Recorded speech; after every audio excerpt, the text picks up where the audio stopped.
President Maduro is set to make an appearance in a New York courtroom sometime today. And we're hearing from local politicians in our area. So that sends things over to Western Mass News reporter Reagan Stoddard, who's live in studio with us this morning. So, Reagan, when it comes to this situation here in Western Mass, what else can you tell us?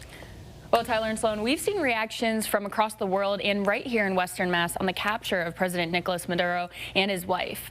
Yesterday, protests took place outside of Congressman Richard Neal's Springfield office, and some of those signs reading "No blood for oil," and many calling to remove President Trump from office, referring to him as a dictator. In a statement released from Congressman Richard Neal himself, he said in part, "In all my years in Congress, this is one of the most blatant disregards of congressional war power that I have witnessed. As we've seen time and again, military operations that are conducted prior to thorough debate and the establishment of long-term goals too often end in prolonged conflict and unnecessary loss of life."